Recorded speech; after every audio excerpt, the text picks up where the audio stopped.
আসসালামু আলাইকুম প্রিয় দর্শক, সবাইকে শুভেচ্ছা জানাচ্ছি। আসলে আজকে আমার একটু মনটা খারাপ, কারণ হচ্ছে যে আমি মধুখালীতে আসছি দুপুরের দিকে, 2টা বা এরকম হবে আর কি। তো তার একটু পরে আসলে বৃষ্টি শুরু হয়, এবং বৃষ্টির সাথে সাথে আসলে ইভেন এখন পর্যন্ত, এখন হয়তো কত বাজে, 6টা বাজে, থেকে থেকে বজ্রপাত হচ্ছে। এরই মাঝে খোঁজ পেলাম যে মাকড়াইলে একটা লোক নাকি মারা গেছে। ওনার বয়স ছিল 48 বছর। আমাদের এই উপজেলা কমপ্লেক্সে আসছিল। কর্তব্যরত ডাক্তার যে ছিলেন, উনি আসলে তাকে মৃত ঘোষণা করেন। ব্যাপারটা খুবই দুঃখজনক। প্রতি বছরই আসলে বাংলাদেশে বড় অ্যামাউন্টের মানুষ আসলে মারা যায়। কিছুদিন আগে আসলে চিটাগাং সহ বেশ কিছু জায়গায় আসলে অনেক লোক মারা গেছে, এবং আমাদের ফরিদপুরেও দেখা যাচ্ছে প্রতি বছর একটা বড় অঙ্কের মানুষ কিন্তু মারা যাচ্ছে এই বজ্রপাতে। ইভেন আমি, আমার এক নানা ছিলেন, উনি আসলে ওই নলিয়াতে ওনার বাসা।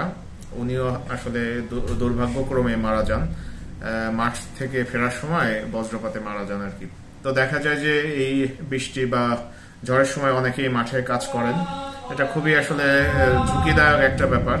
যে কোনো সময় আসলে বজ্রপাতে মানে সম্মুখীন হতে পারে, এবং যার কারণে আসলে আমাদের একটু সাবধানতা এবং সতর্কতা অবলম্বন করা উচিত। আমরা যারা আসলে বিভিন্ন জায়গায় ছোটাছুটি করে কাজ করি, তাদের জন্য আসলে একটু সাবধানতা অবলম্বন করা কঠিন ব্যাপার।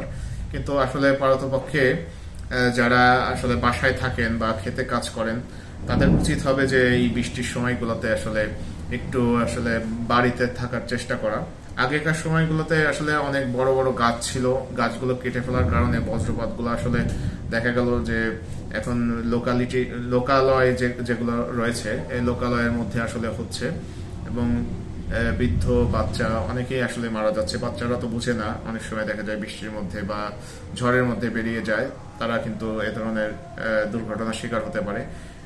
চাষি যারা আছে, কৃষক যারা আছে, যারা মাঠে কাজ করেন, ঝড় বৃষ্টির সময় তারা আসলে আক্রান্ত হতে পারেন।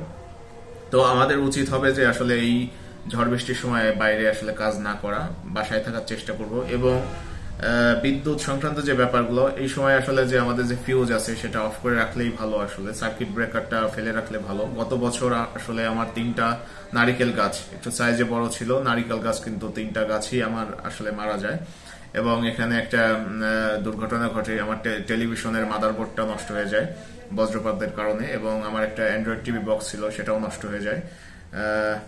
আমার পার্সোনালি ক্ষতি হয়নি, বাট হচ্ছে যে আমার এই 3টা গাছ এবং টেলিভিশন, এটা তো এই সময় আসলে আমাদের টেলিভিশনের যে জ্যাক বা প্লাগ রয়েছে সেগুলো অফ করে রাখা, এবং সার্কিট ব্রেকারটা অফ করে রাখা, এবং হচ্ছে যে অযথা বিভিন্ন কাজে আসলে আমাদেরকে বাইরে না বেরোনোই উচিত। আমি বাসায় যাওয়ার চিন্তা করছি যে একটু পরে বেরিয়ে যাব, কিন্তু আসলে এই বজ্রপাতের কারণে আসলে এখনো একটু আমি ল্যাবে অবস্থান করছি।